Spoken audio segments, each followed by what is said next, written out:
What is going on, guys? It's Jono, and today is part 2 of my Zapier course on where we talk about how you can make your first $10,000 using Zapier in the most efficient way possible by automating pretty much all of the tasks that you're currently doing.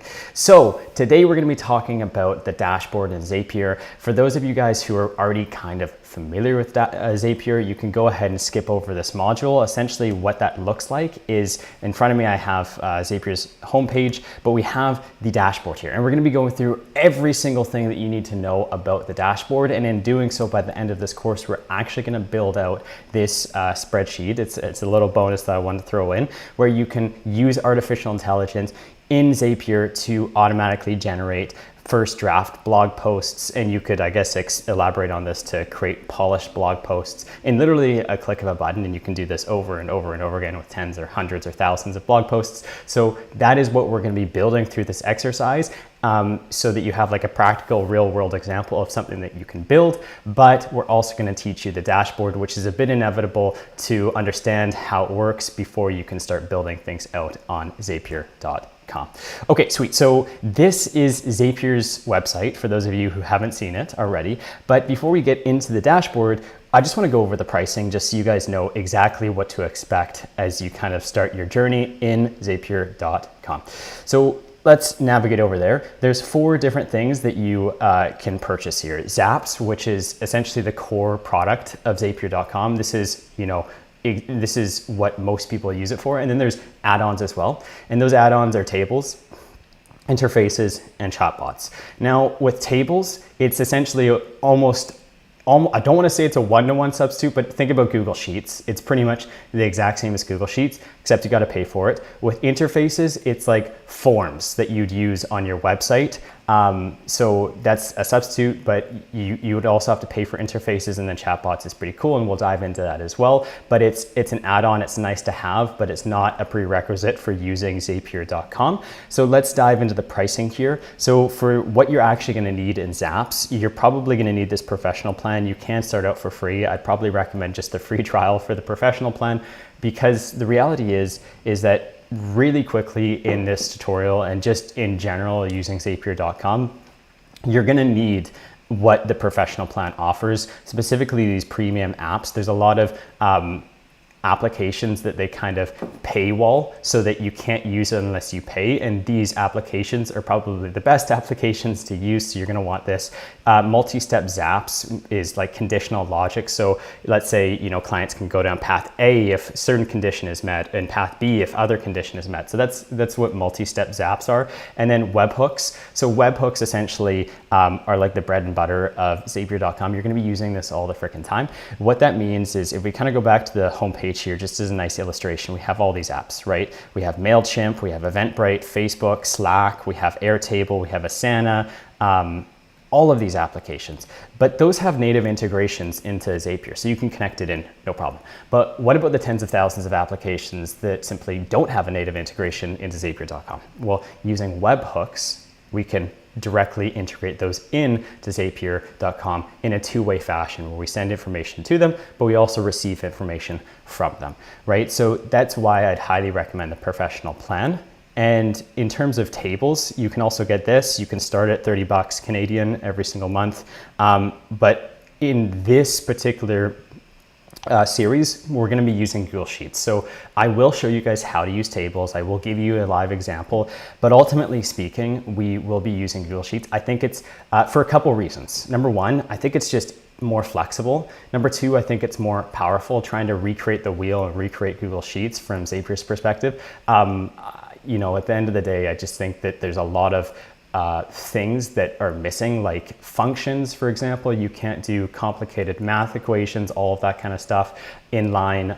You can't easily export that data to Data Studio or map it or model it. So for that reason, I would definitely use this. And also, it's very easy to share Google Sheets. I'd rather share a Google Sheet with people than I would share Zapier, so that everyone has to log in, and then maybe you have to upgrade to the Teams plan over here and pay more money for that. So those are just all kind of concerns as to why I would navigate more to a free version like Google Sheets. Just in general, like money aside, I would personally just use Google Sheets. That's the no BS answer. And then interfaces are like forms. Once again, right? You can pay $28. I will show you guys in this tutorial how to use these, but ultimately speaking, a one-to-one substitute would be Elementor if you're using WordPress, right? So you could use Elementor or Jotform, pretty much any of the form builders. So we got Jotform, we got, let's see, okay, there's no other ads coming up here. We got Stackform,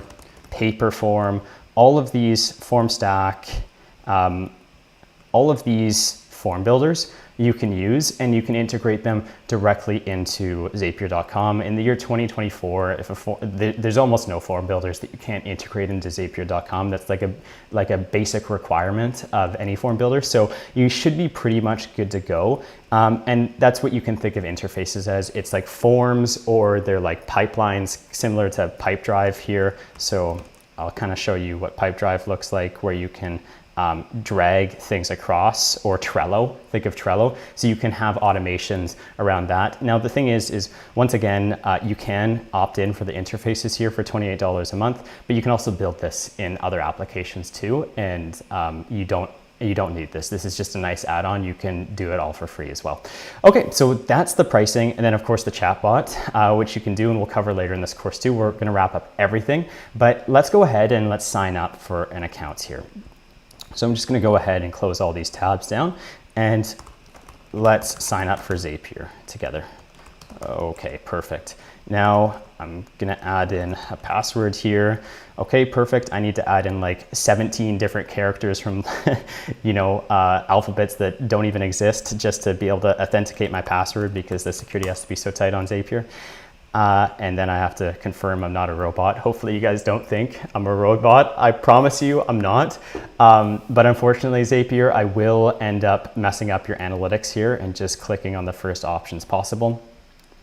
By the way, guys, just to kind of circle back for the pricing there, you could certainly use Zapier. It's just that my goal here is not to line the pockets of Zapier. My goal here is to line the pockets of you guys, right? I want to make you guys as much money while spending the least amount possible.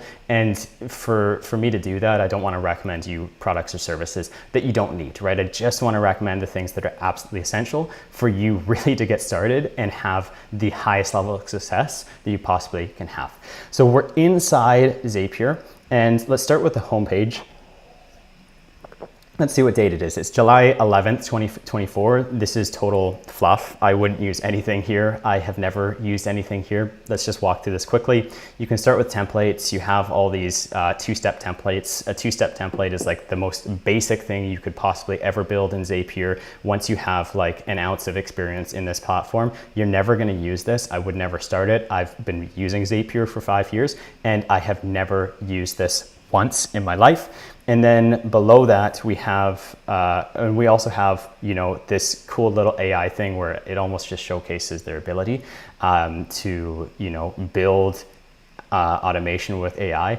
At this current moment in time, I also think this is kind of useless. Maybe in a year or two, it might be better, but for right now, it's not. So just as an example, I want to store leads. Let's see what it comes up with here.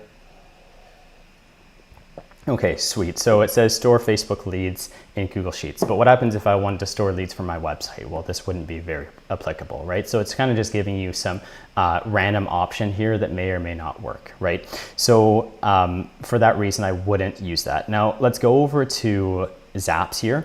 And by the way, in this particular module, we're going to be building this content, this kind of content library out, right? So that's the first project that we're going to be working on, where you can just automatically generate blog posts using artificial intelligence. So in the Zaps, and we're going to cover tables, interfaces, chatbots, and Canvas, and everything else after Zaps, just because I want to really focus on what matters here in this tutorial.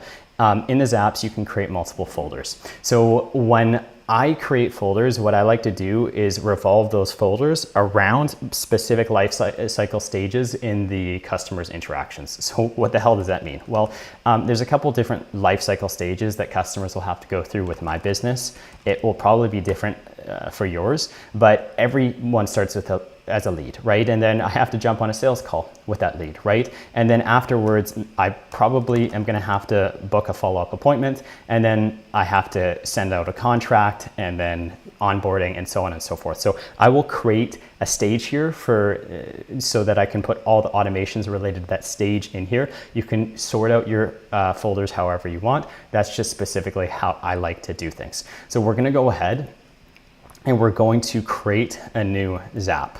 And then we're gonna get into the meat and potatoes of Zapier.com. So this is kind of the Zap builder in front of me. This is where you're gonna be spending 99.999999999. I'm just kidding, probably not that much, but you're gonna be spending the majority of your time here in this Zap builder. So we can start by renaming this, and I'm just going to be, once again, recreating this content library tool. So we can call this automatic blog generator, and we can begin. So in front of me, we have triggers and we have actions. So in Zapier, you can only have one trigger, but you can have multiple actions. So what a trigger is it just is a fancy way of saying start, right? How do you start this automation? So for every automation, there has to be a start. If we open this up, you can see there's 7,000 different applications and tools that you can directly integrate with Zapier.com, and probably tens of thousands of more that you can integrate with webhooks, which we covered earlier. But some common ones are Facebook lead ads. So when you receive a lead on Facebook, then we want to start this workflow. Or maybe for Google Calendar, you can have it so that when a calendar event is created, or maybe the calendar event is updated, or the calendar event is deleted, we can start this workflow. Maybe in Google Drive, we can have it so that when a file is uploaded in Google Drive, we do something. Google Forms, when a form submission is handled, then let's start this automation and have specific actions. Maybe in Gmail, you want to have it so that you receive an email, right? Or you respond to an email, or you create a draft in Gmail. In Google Sheets, you could have it so that you can start a workflow when you add a row, when you update a row. In HubSpot, you could have it so that when you create a contact, or you update a contact, maybe add a contact tag, maybe you have a webhook that sends out information directly to Zapier.com. If that doesn't make any sense to you whatsoever, what I just said, no worries, we'll cover that in a later module. MailChimp, maybe you add them to a campaign or remove them. So there's just a million different things you can do here when it comes to triggers, right? And then with the actions side of things, actions are things that you want to take once this workflow starts. So let's say, for example, we have a workflow, and this workflow is going to start when we submit a form on Google Forms, right? Well, for example, what we could do is we could once again do we could do 7,000 different things in different applications, or millions of things in 7,000 different applications. So we could send a Gmail. So for example, let's say somebody fills out a new lead. You could send yourself an email being like, hey, I just received a new lead. That's a really simple one. Let's say that they fill out a form, and you want to schedule an appointment between them. You can create a Google Calendar invite and invite that person to a meeting. You could add them into HubSpot in your CRM and say, this is a new contact that we've added. You could add them to Google Sheets in like your database where you have all the information on a particular client. You could send yourself or your team a Slack message being like, hey, can somebody on the sales team call this person? They just inquired. You can add them to like a Trello board being like, they're in opportunity one, they're a new lead, and we need to act on them.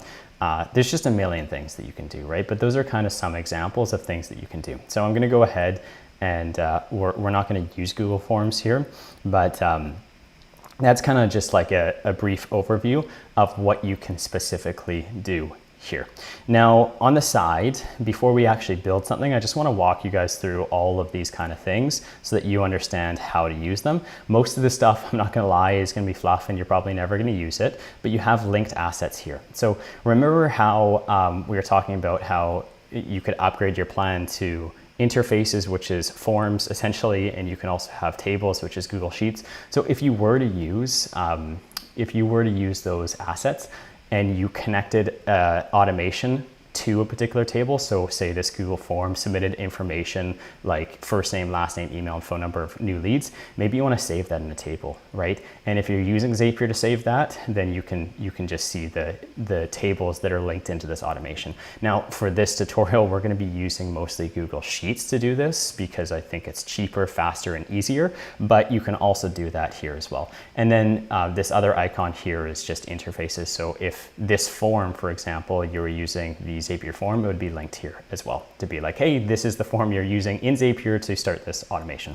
So that's linked assets. For the most part, you're not going to use that. And then the next thing is details. You can just see the form, right? Fluff, and then time zone as well. With this time zone here, the only thing that's relevant is that if you're looking at logs of a particular automation and you don't set the right time zone, let's say this is American Toronto time, but you're on the Pacific coast, and this is 3 hours ahead. When you're reading logs, it's going to say that all the logs are 3 hours ahead, which could be quite confusing, maybe leave you scratching your head, but essentially all of the logs are just going to be represented in the time zone that you put here. You're probably never going to touch that. You can add notes to these steps here. So for example, if I just come in here, oops, actually I need to have an active thing here. So we can add a note here by clicking the 3 dots or the ellipse and add a note. And we can say this is a test note, and you can just go ahead and save that. And then if you want to see all the notes for the automations, you can come in here and see, okay, in this step, we have this note and this is what it says, right? Once again, I've never used that, but maybe you want to use it. Case, and then change history, you can see the audit log of everything that's happened. You can pretty much just have a detailed record of you know, all the changes that have happened in a specific time range, last 30 days, last 6 months, all that kind of stuff. Zap runs. So for the Zap runs, I'm actually going to go into my other account here and just go into like a particular Zap that I've created just to show you what this kind of looks like. So in Zap runs, you can just see a log, and I'm going to zoom in here because I think my face is covering it up. I'm sorry, guys. You can see a log of all the different runs that have happened. You can see the date and see that time zone. This is where the time zone comes into play. So if you're on a different time zone that's specified, it's going to say a different time than where you're at right now, right? So yeah, essentially you can just see all the logs. And an important thing here is just status. So you can see stopped, held, wait, filtered, and then also success and playing. And I'm sorry for zooming in so much. I just want to make sure you guys can see that. But essentially, these statuses are great for debugging. Playing means that it's currently being run. So if you see that, it means that this is a work in progress and it's currently trying to play that automation. Success means we're good. The automation worked, all the steps worked, and it's good to go. It's been completed successfully. Filtered means that the response didn't pass a certain threshold. So say, for example, if we come in and edit this, this automation here, you can have something called a filter step. Now, what a filter step means is that it needs to match a certain criteria before it can move on to the next step. So for example, let's say that in this instance, if we're building out, actually I'm gonna delete this, and you can see the filter step here. So in this filter step of what we're creating here, we have this run where we only want this to run if it's true, right? So for example, if this is false, we don't want it to run. But if it's true, we want it to generate that blog post, right? So in this instance, if it's false, this workflow will start, but it will not pass this condition here, right? Because it's false here, it will not pass because we have the filtering set up to say that it has to, whatever the value is here, and we'll kind of explore this in a bit. I know I'm going a bit fast here, but it has to be true. Otherwise, it's not gonna run. So you can see kind of the different statuses here when we talk about filtered, right? And then waiting just means that it's currently being run, but it's at a wait step. And in Zapier, you can have automations wait for minutes, hours, days. And if it's at a wait step and it's waiting to proceed to the next step, it'll say wait here. If it's held, usually that means that your account ran out of operations, which means that it's not gonna, you cannot run anything until you upgrade to a higher account. typically with the pricing, well, with Zapier pricing, you have certain operations per month. So usually you'll have like 2,000 or 5,000 operations every single time any of these things run. So Filter is an operation, ChatGPT is an operation, Google Sheets is an operation. Once you hit your monthly limit, everything will be held until you wait for your next pay period or you upgrade your account to purchase more operations, and then stopped means there's an error, right? And then it'll define what that error is, and then you can kind of debug it. So this is kind of important, especially when you're debugging things, because things will eventually break and you're going to have to figure out how to solve it, right? So these error statuses will come into play. And then you can see a statuses here, any warnings, errors, and information. You're probably not going to use that too much. And then advanced settings here as well. So essentially with this, you can auto replay Zaps. I would just use account settings, always replay. Essentially, if there's an error that happens, it's just gonna wait an hour and then replay it and try it again. You can turn it off so it doesn't replay, but I don't think that's a smart move because a lot of the times these applications will just have an error, right? Sometimes you'll try and connect into Google Sheets or anything, right? And there will be an error. And then if you replay it, it'll just wait an hour and update it again. So I would definitely keep that as use account settings and always replay. And then you can also turn off certain Zaps if an error occurs, which is also recommended too, because you can always return on those Zaps and then autoplay all the things that you missed. But yeah, I would definitely just keep the errors on for here, but if you don't want that, you can turn them off. And then lastly, you can see all the versions that were created so that you can kind of, if you make a mistake, you can always revert back to an older version of the automation that you built. Okay, so that's essentially everything on the side here. What we're gonna do now is we're gonna actually build out this automation so that you guys can have a content generator. And then after the content generator, we're gonna go back into tables and interfaces and all of that kind of stuff, right? So let's dive into it. So in order for us to kind of have something like this, we need to actually build out the Google Sheet first. And what we'll do is we'll just go into our account and we'll create a blank sheet here. And we're gonna wanna have these rows, right? So we can have blog idea, pardon me, we wanna create the headers. So blog idea, blog key points, or let's just say context, run, and we also want blog post, right? So blog idea is kind of where we can put our own ideas and spin, or like it's just the title of the blog post. Context is any additional content that you want to add into the blog post. Run is, hey, let's generate this. And then the blog post will be essentially the output that we create automatically. So there we have it. We have our headers. Now, for example, in the blog idea, we could just have like how to succeed on Upwork, right? Blog context, maybe a couple points here. We could say sign up for an account.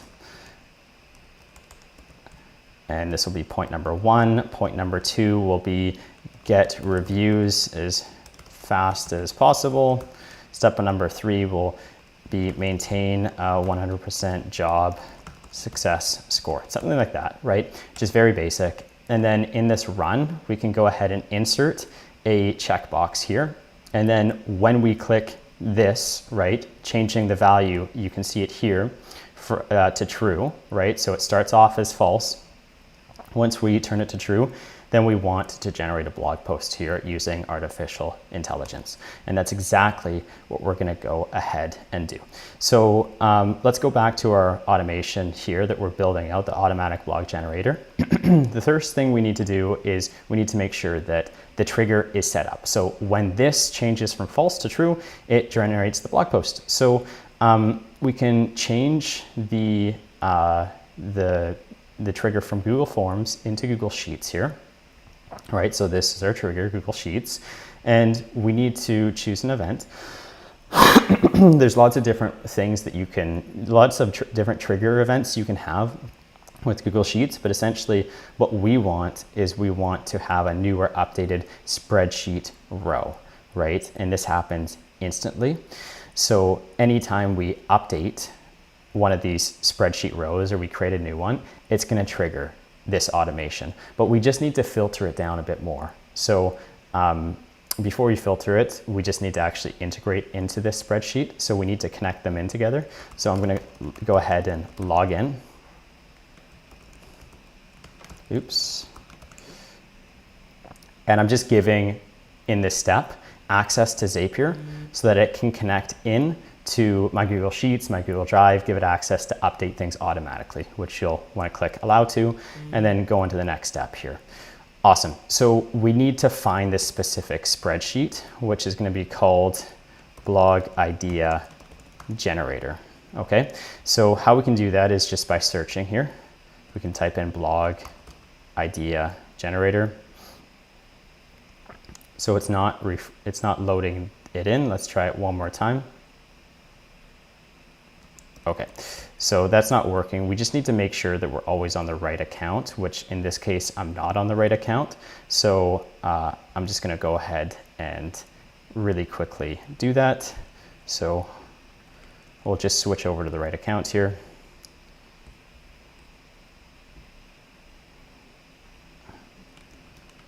Okay, sweet.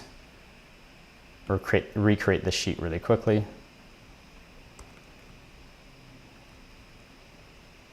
Paste it in.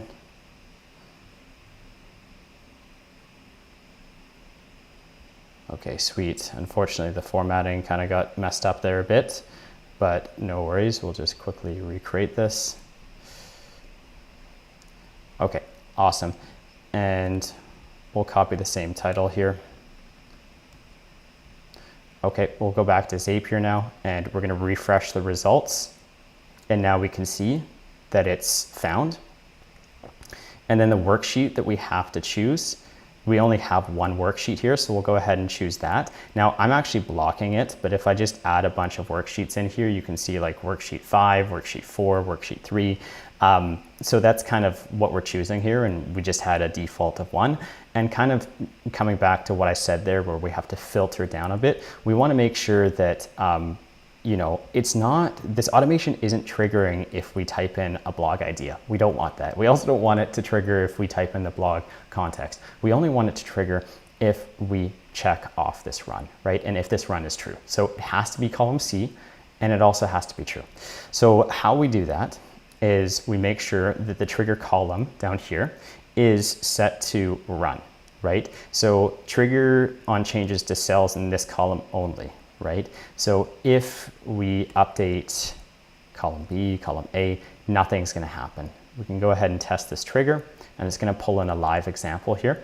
This is the live example, and it's going to give you all the information that you need to know. Keep note of the row number because we're going to use this later, right? It's going to tell you exactly what row was changed. This is super useful information. And then it'll tell you the value and the blog idea. So column A, it'll pull this in. So you'll get that information. It'll pull in the value of blog context, which is here and keep in mind, it's all on this specific row, right? It's not pulling in random rows, it's pulling in the specific row that changed over time, right? So then you can see the value turned to true here. So we want to make sure that it doesn't run, or it doesn't generate a blog post if this is false, for example. So if I find new records, because I just changed this, and we wait for it to load in the new result here.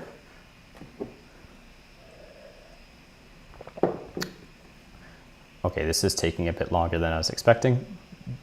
But essentially, because I changed this to false, the next record, okay, right here, is now false, okay? So what we want to do is filter out this example. So we'll continue with this selected record, just to kind of show you guys how this looks like. And the next thing we're going to do is filter. And we'll click, we need to add in some conditional logic here. So there's 3 steps to the filter. The first thing is you need to choose the field that you're trying to filter by. And in this case, it's the run field, right? So the run field here is what we want to filter by, column C. So we'll choose the column by the column name, which is run. And then it has to have text that contains true. And we can go ahead and click continue. You can make this more sophisticated. For our needs, we don't need to. And perfect, it's working properly. Your Zap would not have continued the test data because in this record that we pulled in, it was false. Now, if we change this record up here and we pull in record A, where the run is true, we can retest this filter and now it's gonna work. So retest filter, your Zap would have continued for this test data. So now we're good to go. We've set up the trigger, we've set up the filter. Now what we need to do is we need to actually generate this content using artificial intelligence. And how we're gonna do that is by adding another action down here, and we're gonna type in ChatGPT. Okay, perfect. So here's our third step in this workflow. What we're gonna do is we're going to select an event. There's lots of different things that we can select here, but we're gonna choose conversation with an assistant. With an assistant, it's just giving additional context to whatever you're trying to generate. So I would always use this just because the more information you can provide, the better the results will be. We'll click continue here, and we have to connect ChatGPT in. So we gotta sign in, and it's going to ask for an API key. Right? You can create this API key by hitting this link here. It's going to direct you in to log in, which I'm going to go ahead and do.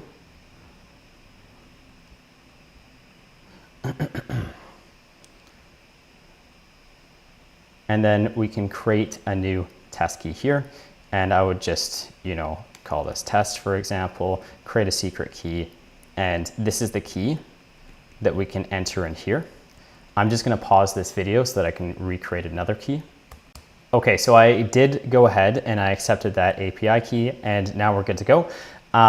So we want to fill in this message field here. So this is gonna be the bulk of what we need to do, but we wanna create a blog post, right? For this particular step, how to succeed on Upwork. So what we wanna do is type in, you're generating a prompt here, right? So you're trying to give it as much information as possible to lead it to the desired outcome that you want. So in this case, I'm gonna type in, create me a 1,000 word blog post about, and we're gonna copy in the blog idea here, right? Here is some additional context about this blog post. And then we can provide in the blog context here. So now it knows the title and it knows the blog context. And anytime you have additional blogs here, right, it's gonna be different titles, whatever. So for example, maybe not ASV, how to become an entrepreneur, right? Or how to succeed at marketing. And then you could have different like blog context here based on these articles, right? And so it's going to pull in the unique blog ID and context of that particular row. And that's the information that we need. This is the message. We're going to add an assistant as well. There's quite a few different assistants, but we want to add context in here. So we're just adding additional context. And I can just go ahead and call this context as an assistant name, and then assistant instructions. So this is where you're providing additional instructions on how you want that blog post delivered. So for example, you could say, I want the tone of voice for the blog post to be fun, engaging, and friendly. Please don't be too casual, but also be as, let's just say relatable as possible. Also, please don't use custom variable templates such as name. Sometimes it'll actually give you the result like this, and I just want to avoid that from happening. So yeah, we can go ahead and add that in here. and we're just giving additional instructions. The model that we choose is going to be how ChatGPT creates the content. Usually speaking, the most updated model is going to be the best. So ChatGPT 4.0 or 4 Turbo or 4.0 is going to be probably some of the best here, or ChatGPT 4. You can choose these. In the time of me recording this, 3.5 is older version, but you can go ahead and choose whatever it is that you want. So I'm just going to go ahead and choose GPT-4.0. Tools, conversation ID, and new files and existing files we can skip over because we're not necessarily going to need it for this, and we can go ahead and click continue and test this step.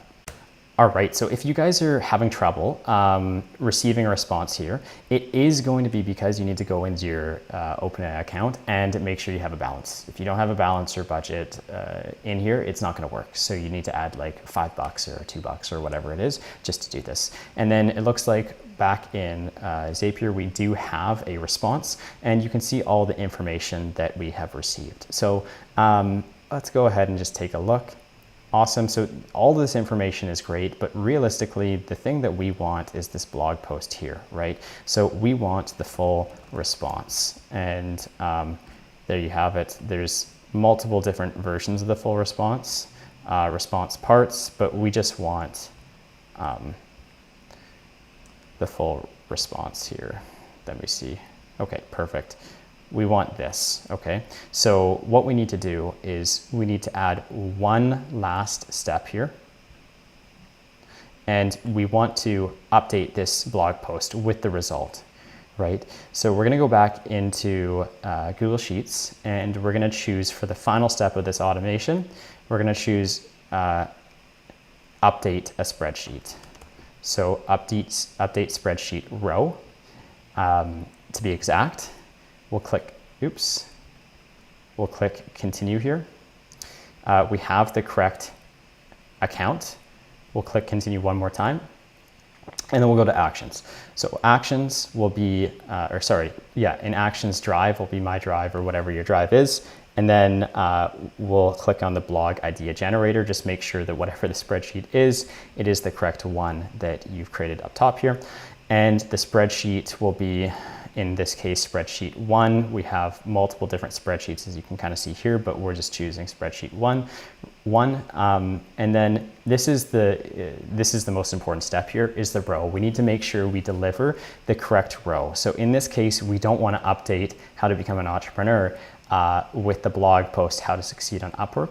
We want to update the row, how to succeed on Upwork, right? And how we do that is we pass in the row number. So in the row, instead of going to the row, we can go custom, and we can go down and choose the row number here, enter that in, and now we have a row number associated with it. It knows to update row 2, and we can leave all these blank, and all we have to do is enter in the full response here.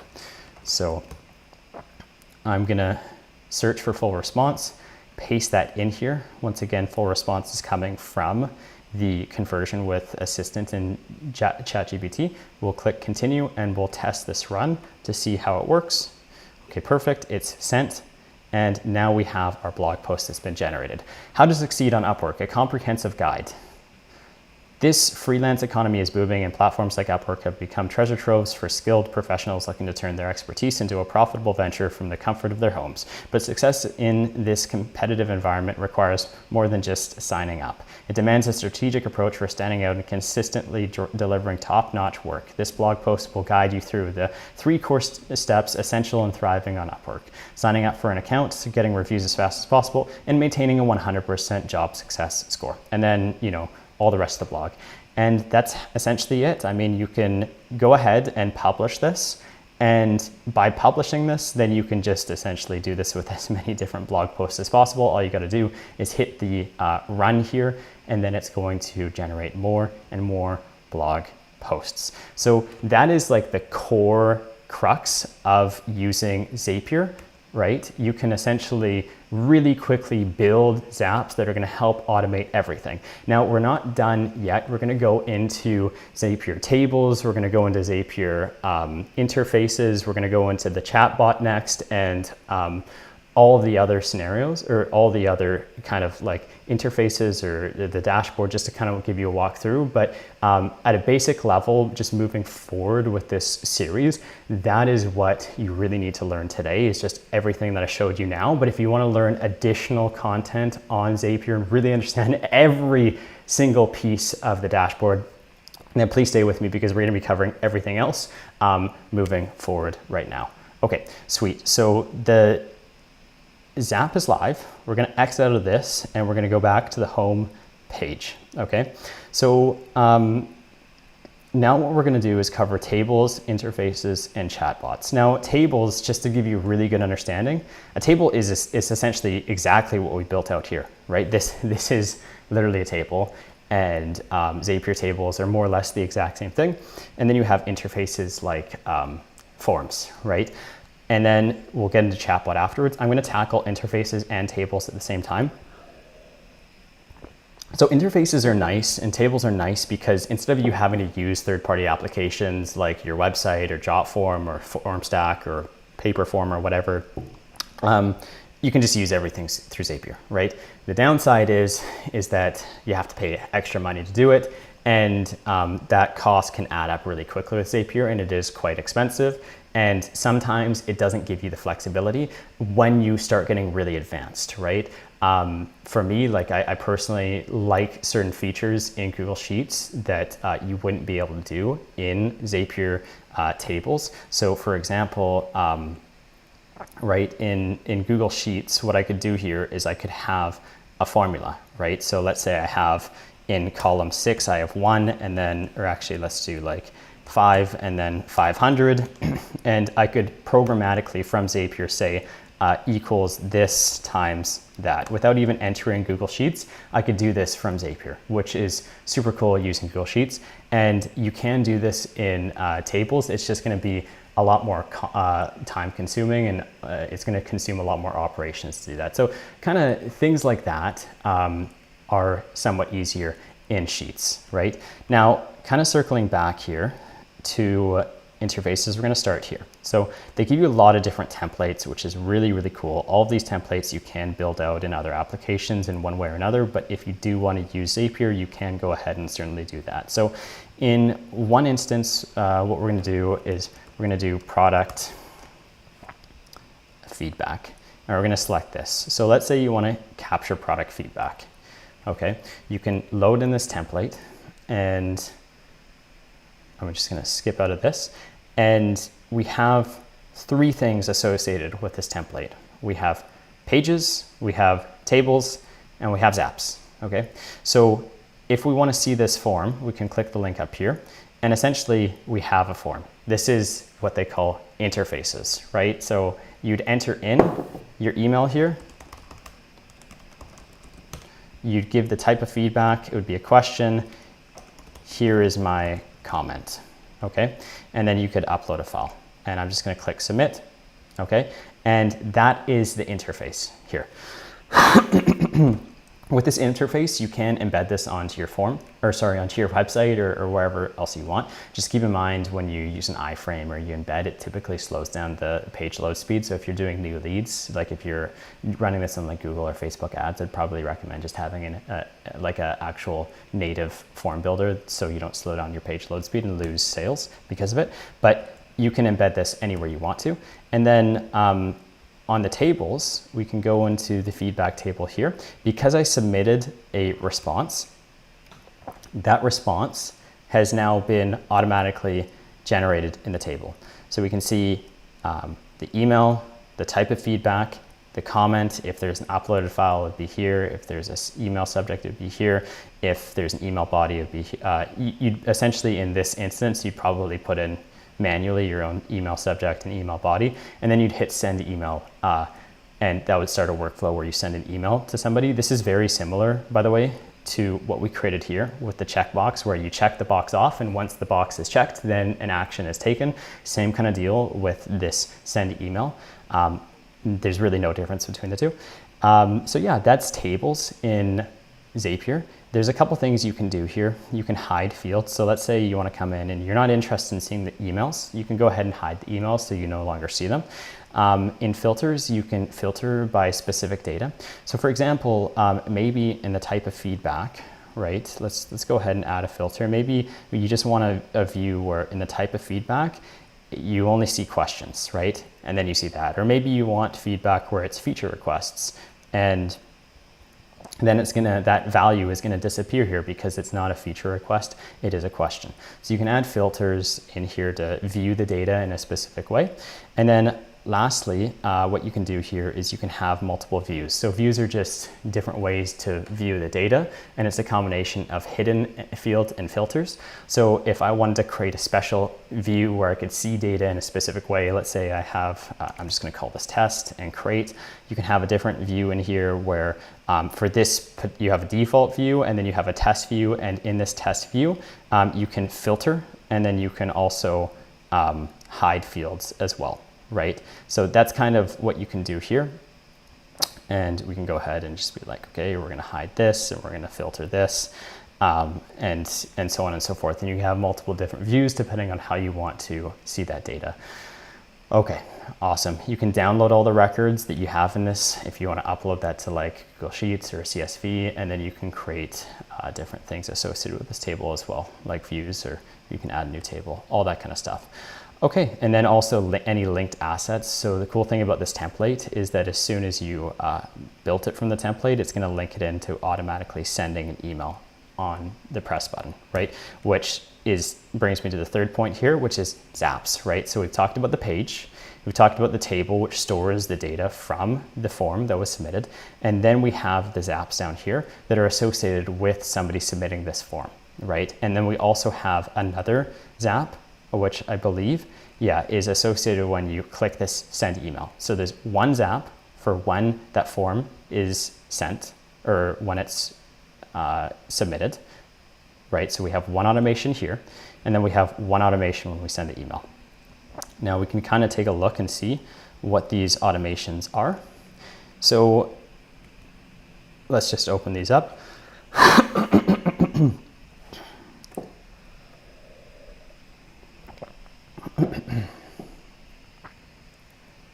Okay, sweet. So right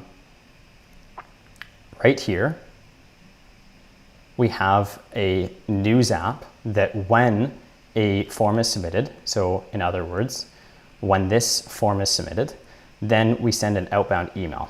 And this outbound email could be to your email on file, and it's just saying, hey, you have new product feedback. And then it's just gonna give you all the information that that person submitted, so that anytime you receive feedback, if you were looking to have a product feedback form here, it would automatically be sent to your email. And then you could also store this in the table and see all the reviews simultaneously. And you'd be like, hey, if you wanna see more, then you can click on this link to go to the table.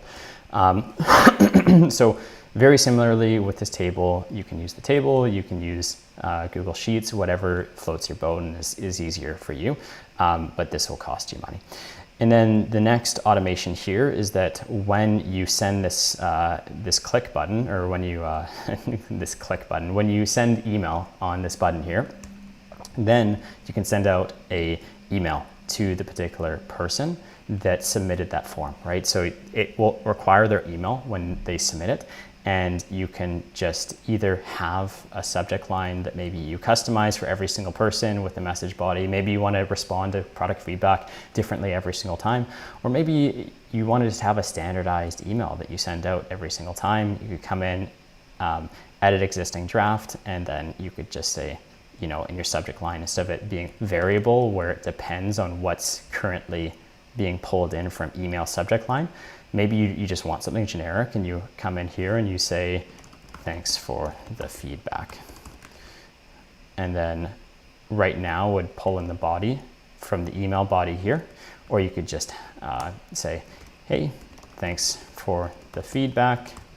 We'll review it shortly, right? And it could just be something generic that you send for every single person. So that in a nutshell is interfaces, tables, and Zaps, right? How all of these kind of work together. So if we kind of come back out to the home page here, we've just covered at a very basic level how interfaces work and then how tables work. And then we'll go into chatbots and Canvas. Just one more thing about interfaces, you can totally customize all of these forms as well. So if you do decide that you want to edit the style or add questions or remove things or whatnot, of course, just like any traditional form builder, you can go ahead and do that. So we'll just kind of come in here and explain what that looks like. All right, so for example, let's say I wanted to collect the phone number here. The first thing we'd need to do is add in this table a new field here, and we just call it phone, and we'd enter in phone. And then once a field has been created in this table, then you can start adding that into your form here. So let's just go ahead and add a field. And oops, okay, table field is going to be phone, right? And now it's just kind of taking care of everything. You can insert that field right in here. You probably don't want it to be at the bottom here. So we can go ahead and edit, and we will drag this phone up until it's underneath the email. And we can simply go ahead and change forms and all that kind of stuff right here. You can see what this form is linked to, the automations, the table that it's linked to. You can see the settings, the name. You can change the subdomain here as well if you want to, which is definitely recommended, but you can change the subdomain to your business. And more importantly, you'd probably want to have your own domain here. So it's not like your domain.zapier.com, it's just your domain. So you'd have to upgrade to use this. Branding, you can essentially brand it however you want and change the theme and settings and all that kind of stuff. Any form builder online is going to be pretty much the exact same as this. So you can just go ahead and update the forms how you see fit. Okay, we're going to go into Canvas now, and I'm just going to cover that before we talk about the chatbot. When Zapier officially decides to load in like 20 billion years. Okay, sweet. So we got Canvas. So Canvas is like a flowchart builder. You can essentially just, you can create flows, right? So let's say that you have a new lead capture, right? Let's just build this template just so you can kind of see what this looks like. And this is something we'll be building out in tomorrow's video, just explaining how to generate leads, but this is more or less it. You can once a form is filled out, then lead information is stored, and you're just essentially, once again, mapping out every single step. So before you build it, you come in here and you map it out so you understand every single step and what goes into it so that you can visually see it. And then once you visually see it, maybe it's like a roadmap that you're creating for a client. Once that client approves it, then you go ahead and build it. So you don't spend all this time building the automations out. You sketch it together really quickly, you get approval, and then you proceed to build it, right? So fill out a form. Once the form has been filled out, then you store the information, you send an email to yourself letting you know that you received a new lead, and then maybe you wanna have like a conditional statement here where the lead is qualified or unqualified. Maybe it's based on budget. If they have a budget that surpasses a particular threshold, whatever it may be for your business, let's say it's $10,000, then they become qualified. You can go ahead and add them into your CRM. Maybe it's HubSpot here. You can draft an email and send that email, right? So that's kind of, you know, how you can go about using Canvas. Pretty straightforward.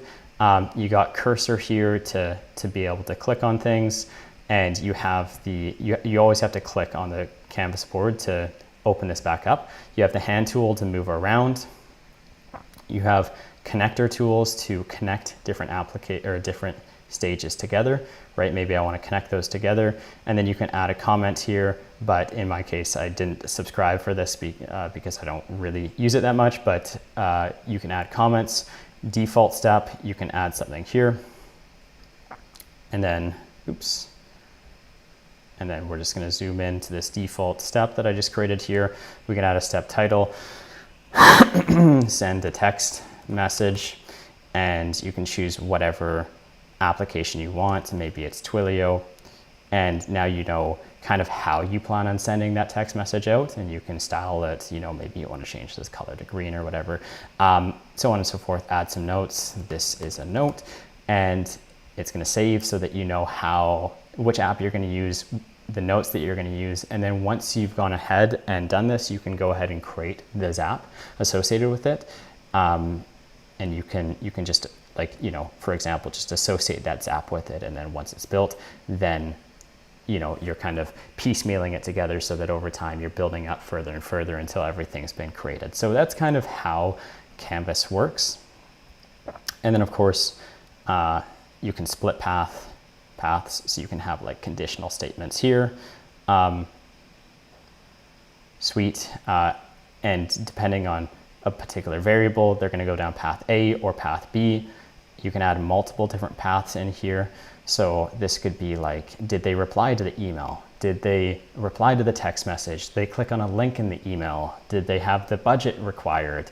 Were they inquiring about the service that you're looking for? Whatever it may be, you can essentially send them down different paths based on the answer that they provide, and then you can have multiple different actions based on whatever path they go down. So that's kind of how you can have split paths.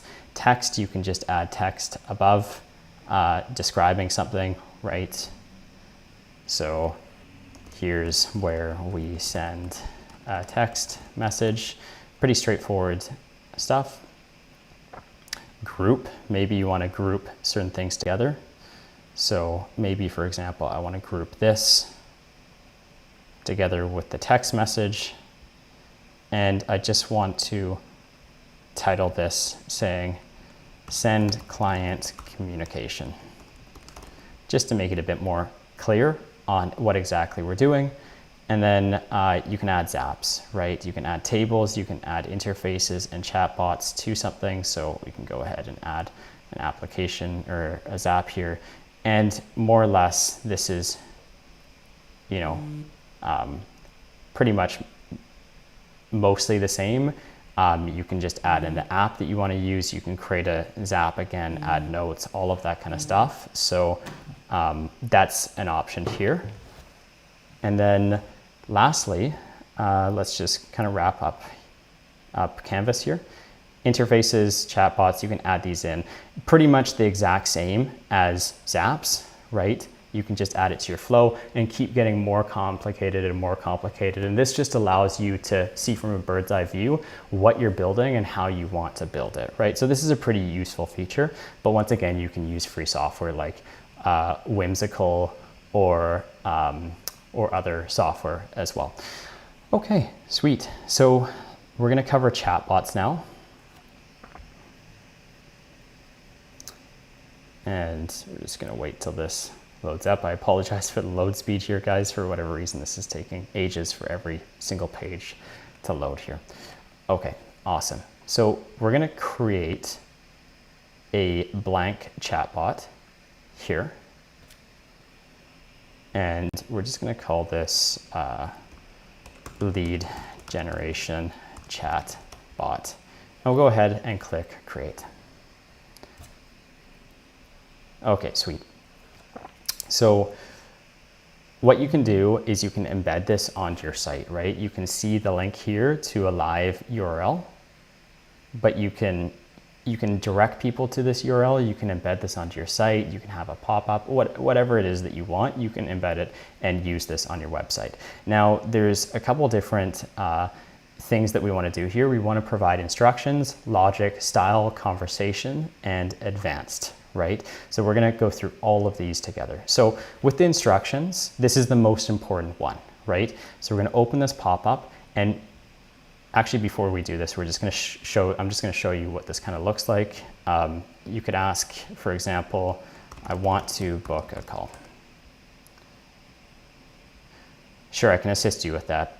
Could you please provide more details about the nature of why you wish to call? not a good answer. You want it to say something like, hey, you can book an appointment on this calendar link here, or you can give us a call here, right? So we need to direct it to get to the response that we're looking for. And ultimately speaking, with chatbots, like the real reason you're probably going to want this is to make a sale or make a conversion or generate a lead.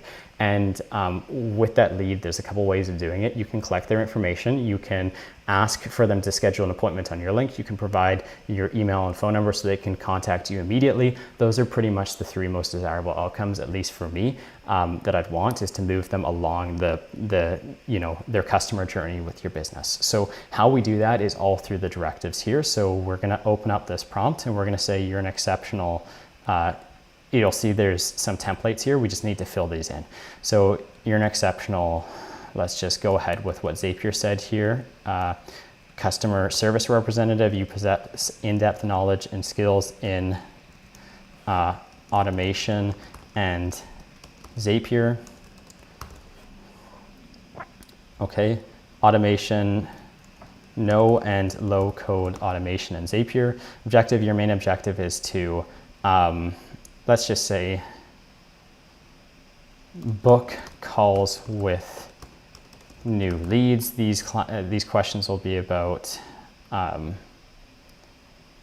our business, automation.com, let's just say, and inquiring on next steps.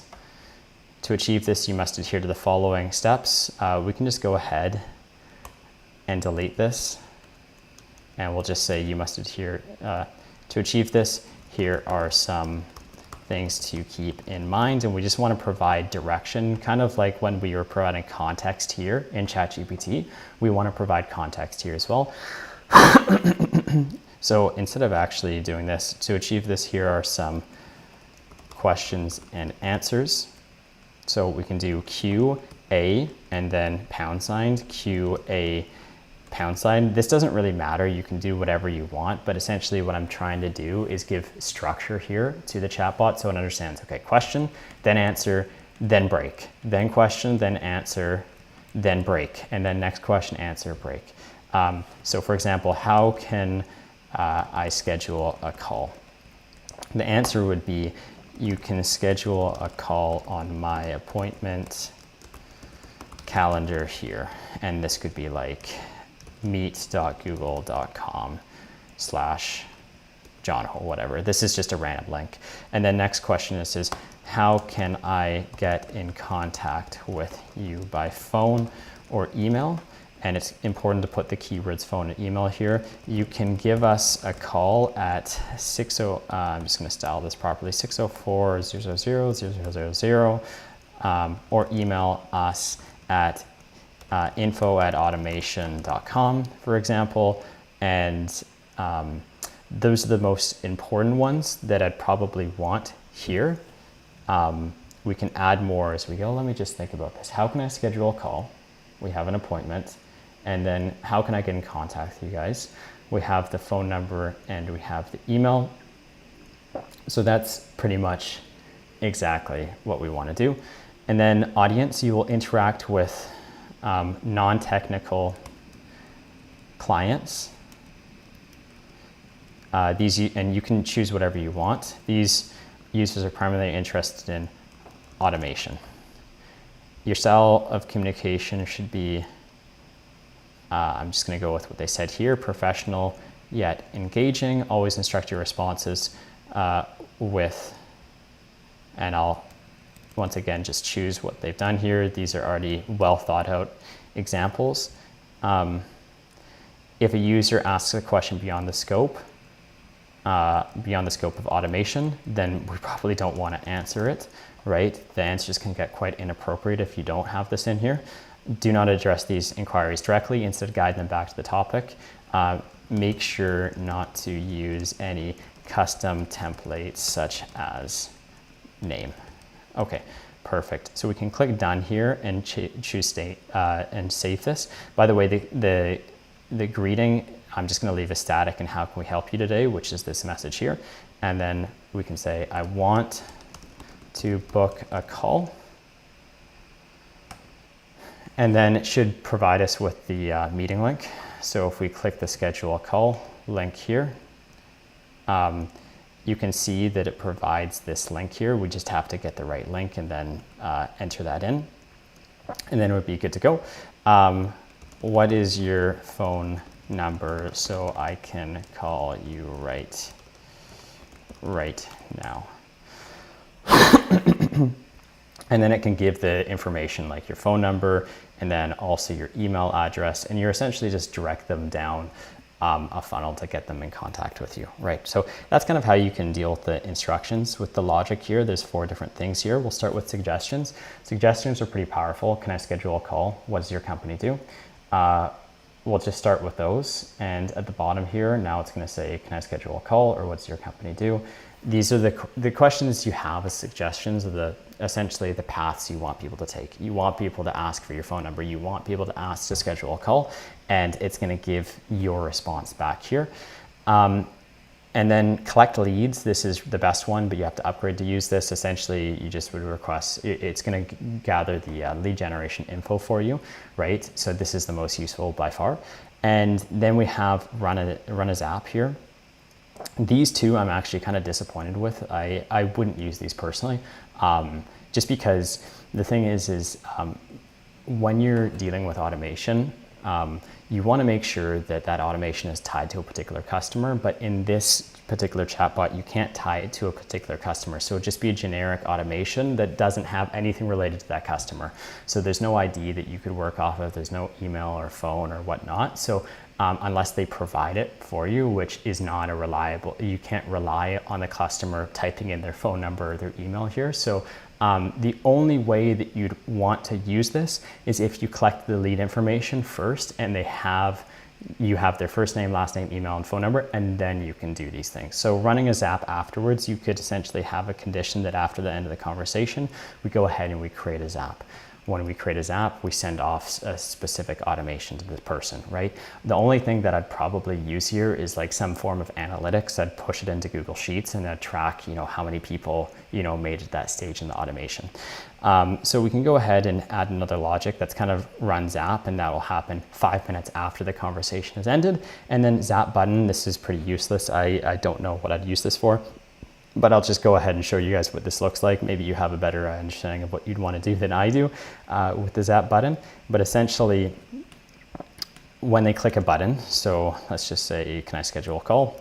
It's going to give a response, and below this response, it's going to be like run a Zap. And you can change this text as well, but it would run this Zap. But once again, it's not tied to the particular customer unless you have that contact information that you received in the lead, collecting leads. So not super reliable. I personally wouldn't use that, but that's kind of how you can structure all the different logic types so far. The style, you can change the style of your form, choose an avatar, for example, all that kind of stuff. Conversation history is going to be stored here. And then anything advanced is going to be here, like the chatbot name, user input placeholder, ask me anything, which is down here, right? And then the model, you want to have the most up-to-date model possible. Creativity is important. With the creativity, you can put it to whatever you want. I just wouldn't maximize it to 1 personally, because when it comes to artificial intelligence, between predictable and random, the more random it gets, the more unlikely that outcome is. So for example, let's say we ask a question, I want to give you a call. Just in terms of theory here, when it comes to creativity, let's just say an AI generates 1,000 different outcomes for this answer, right? Then it would rate those outcomes on most predictable to least predictable. And the further up you get here, you're really leaning to the fringe cases, the really, really random or really, what is the actual word? Yeah, like multiple standard deviations away from the norm. So it's very unpredictable. It could give you a completely a response that is inappropriate. It could not answer the question. It could say something that makes your brand look bad. So usually for me, I would just stick to something that's a bit more predictable, just to play on the safe side, because I just think it's more of a gamble if you choose something more random. As AI gets better, this is less of a risk, but definitely when I started, you know, generating stuff like this, it would say all different types of things, some things that are super inappropriate. So I just like to err on the side of caution so that I don't have responses that I wouldn't be proud of, right? So that's kind of advanced. And then, yeah, you can change the subdomain, or you can add your own subdomain and add this straight onto your website as well. Okay, so that is chatbots in Zapier.com. Just to kind of wrap up here, guys, we've pretty much gone through absolutely everything. You can see applications here.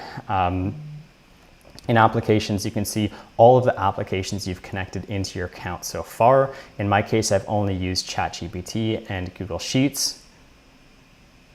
So those are going to be listed here. And we also have other applications that you can add in, additional applications that you haven't currently used, right? Okay, sweet. And then Zap History is going to be where you can see all of the history of all your runs and all your scenarios. So if we open this up, we can see here the runs and the usage. The runs are just every single scenario that's run, and then the usage is how many operations are you currently using. So if I zoom in here, right, you can see at the bottom here, tasks, 1 of 1,000. Once you hit 1,000 tasks, then you're done for the month. Kind of coming back in here to a test run. Every time you add an action here, this is an operation, right? So if I add in Google Sheets here, that's one operation. These can quickly add up to like 10, 50, or 20, 30, 40, 50 different tasks every single time. And then, you know, you can burn through this really quickly. If you want to reduce the amount of tasks, you can see on the task usage what you're running and how many tasks were used in that automation. You can filter by the date range, by the particular zaps, by the apps you're using, all of that kind of stuff. And Zap Runs is just more so like, you know, it's more so the actual runs every single time any automation runs, it's going to show you the list right here. And we can go ahead and in the bottom left corner, which you can't see because my face is blocking it, I just clicked Manage Plan down at the bottom left. And then, yeah, you can update your information, your billing and usage. You can see how many zaps you have left. You can have add-ons. As soon as you click members and audit, it's going to have a pop-up come up here that's going to say, hey, do you want to spend more money at Zapier.com? And if the answer for most people is no, then you can probably just have that disappear. Oh my gosh, it hasn't come up yet. Could this be the only time in the history of me going to this page where they don't have the pop-up showing up? Okay, that's pretty awkward. That didn't happen at all. Audit logs, you can see all of the audits that you have for your account, right? So that's pretty useful, but personally, you know, I've never used it, but I could see the value there. Data management, once again, fluff. I haven't really used this. So I'm just gonna skip over that. Advanced, I don't use this as well. Email notifications, for me, I just turn off all the email notifications. I'm not interested in getting notifications from Zapier. And I would also turn off weekly summary as well. And then for profile, if you need to update information on file, you can go ahead and do so there.